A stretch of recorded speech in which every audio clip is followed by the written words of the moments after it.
welcome back to Beneath the Long Man's Feet. It's been a long time since I've posted anything here, hasn't it? Too long, really. Things have happened and the wheel has turned, the summer solstice has been and gone, and nothing posted here by me. I mean, I marked the solstice, but I didn't actually do anything on my channel, which is most unusual. So here I am, out and about in nature again.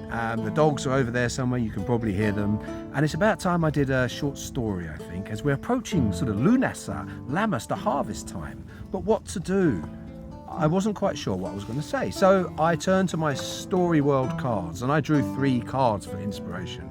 I drew the Well of Memory. I drew a card called the Blanket of Stars, and I drew a card called the Mother.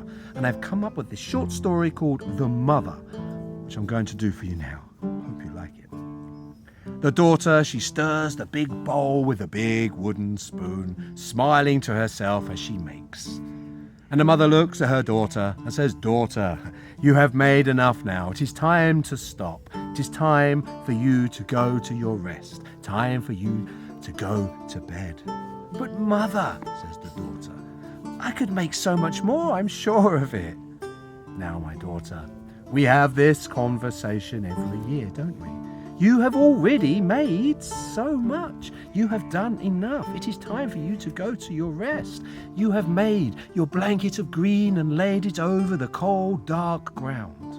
And under the heat of your embrace and the warmth of your love, buds have been coaxed to blossom and bloom. You have encouraged the birds to take to the skies again, and all manner of life has been renewed. The energy of the world is fizzing with love and light, and that, daughter, is down to you. And now you must go to your rest and sleep under the blanket of dreams and make your way to the Well of Memory. And there you must find John Barleycorn and let him know that it is time to come." "But mother, couldn't I just stay for 1 year and see the whole year all the way through? What is the harm?"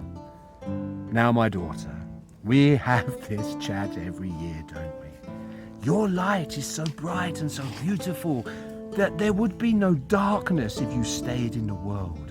And whereas light is a wonderful thing, without the darkness we can't have a day. We can't have the dawn. The earth could not sleep. The harvest would not know that it is time to be harvested. All would be confusion and chaos. And we like confusion and chaos to a degree.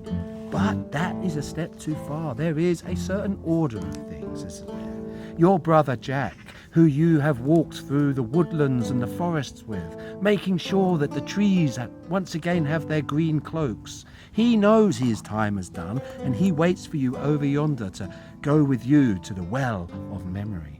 And even your uncle, my brother, the mighty Oak King, he has battled the Holly King, and he knows that it is his time to leave this land for now until the winter solstice, when he can come back and visit his brother, the mighty Holly King.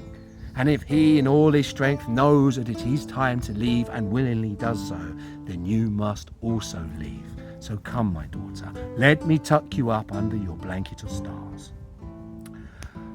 The daughter yawns.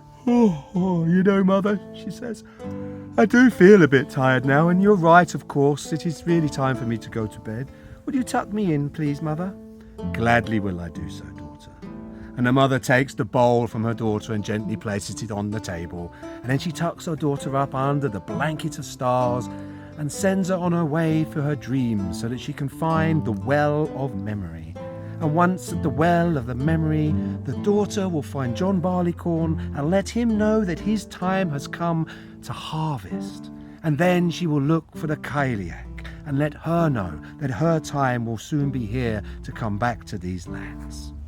And while she sleeps and makes her way to the Well of Memory, the mother sits in her rocking chair by the fire, smiling to herself, knowing that it is now her time to keep vigil over the land.